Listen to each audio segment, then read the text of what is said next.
হুমায়ুন কবিরের প্রস্তাবিত বাবরি মসজিদ নিয়ে চাঞ্চল্যকর অভিযোগ করেছেন বিরোধী দলনেতা শুভেন্দু অধিকারী। এই মুহূর্তে আমাদের সঙ্গে রয়েছেন হুমায়ুন কবির। হুমায়ুন সাহেব, শুভেন্দু অধিকারী অভিযোগ করে বলছেন যে বাবরি মসজিদের জন্য 50% বেশি টাকা বাংলাদেশ থেকে এসেছে। নতুন দল গঠনের আগে আপনি 7 দিন বাংলাদেশে ছিলেন, তৃণমূল এবং জামাতের মধ্যে আপনি যোগসূত্র, এটা দাবি করছেন শুভেন্দু অধিকারী। আপনাদের চ্যানেলের মাধ্যমে আমি শুধু শুভেন্দু বাবুর জন্য একটা কথা পরামর্শ দিচ্ছি। শুভেন্দু বাবু পশ্চিমবাংলার বিধানসভার বিরোধী দলনেতা। ওনার একটা সুন্দর মেয়ে দেখে একটু জীবন সাথী ওনাকে দরকার, সঙ্গ দিবে, যাতে ওনার মাথা ঠিক থাকে, সবসময় ভালো পরামর্শ দেয়, মাথাটা ঠান্ডা রাখে। তা নাহলে ওনার মাথা ইলেকশন আস্তে আস্তে ওনার মাথা চিকিৎসা করানোর দরকার হবে। যদি উনি 1 টাকা বাংলাদেশ থেকে আনার প্রমাণ দিতে পারেন, তাহলে উনি যা বলবেন আমি সেটাই শুনবো।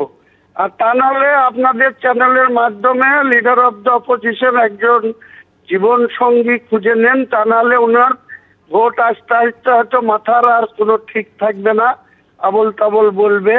সেই আবল তাবল কথার তো কোনো উত্তর হয় না। উনি এখন 2020 সালে 2020 সালের 19শে ডিসেম্বর তৃণমূল ছেড়ে বিজেপিতে গিয়েছিলেন, স্বপ্ন দেখেছিলেন মুখ্যমন্ত্রী হবেন।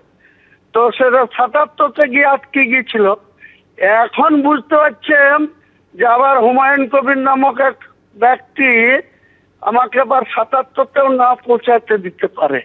তাই ওনার মানে মাথা টাতার ঠিক নাই, কাজেই ওনাকে একটা ভালো সঙ্গী দরকার ওনার, যাতে উনি সবসময় তিনার পরামর্শ বা তিনি ওনার শুশ্রূষা করবেন।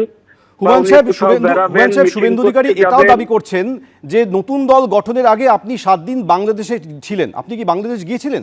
7 দিন না, আমি 12 দিন ছিলাম। 28শে সেপ্টেম্বর 2025 থেকে 10ই অক্টোবর 2025, 12 দিন ছিলাম। তাতে কি হয়েছে? আমি আমার আত্মীয়দের বাড়িতে বেড়াতে গিয়েছিলাম।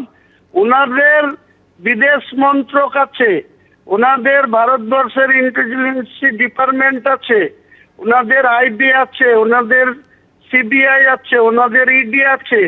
তদন্ত করান না, আমার বিরুদ্ধে তদন্ত করান, করে যদি কিছু প্রমাণ করতে পারে তাহলে এর ওর ঘরে ইডি পাঠাচ্ছে, সিবিআই পাঠাচ্ছে, তো আমার বাড়িতেও পাঠাবেন, দিয়ে খুঁজে দেখে নেবেন যে কোথাও কিছু পাওয়া যায় কিনা।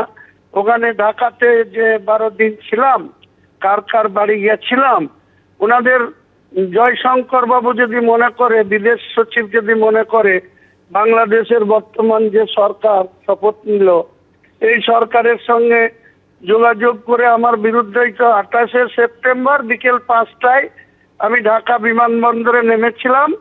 আর 12 দিন ওই নারায়ণগঞ্জ, কেরানীগঞ্জ, কক্সবাজার, খুলনা, বিভিন্ন জায়গায় ঘুরে লাস্টে রাজশাহী হয়ে আমি ওই বাংলা মালদার বর্ডার হয়ে আমি বাড়ি ফিরেছি 10ই অক্টোবর বিকেল 5টায়।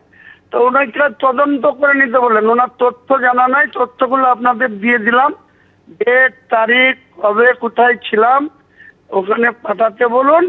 যে তদন্ত করে দেখে যদি হুমায়ুন কবিরের কোনো কারোর সাথে যোগ সাজস পাই, বা যদি কারোর সাথে ফান্ডিং নিয়ে এসে থাকি, ওনাদের হাতেই তো সর্বক্ষমতা, ভারতবর্ষের গদি চালাচ্ছেন ওনারা। বাংলার স্বপ্ন দেখার আগে যেখানে আছেন সেই জায়গাটায় সদ্ব্যবহার করে একটা সিবিআইকে নোবেল চুরি গিয়েছিল, খোয়া গিয়েছিল আমাদের শান্তিনিকেতনের। সেই নোবেল পুরস্কারটা এখনো সিবিআই এতদিন হলো উদ্ঘাটন করতে পারেনি। আর যে সমস্ত তদন্তে আছে, কাউকে তিহার জেলে পাঠিয়ে, কাউকে ভুবনেশ্বর জেলে পাঠিয়ে, কাউকে ওই আরো কলকাতার প্রেসিডেন্সি জেলে পাঠিয়ে, তারপরে তো আজ পর্যন্ত তাদের কি হলো, কি তদন্ত হলো, বাংলার মানুষ সেটাও জানতে চাইবে। অনেক ধন্যবাদ আমাদের সঙ্গে কথা বলার জন্য। এবিপি আনন্দ, এগিয়ে থাকে, এগিয়ে রাখে।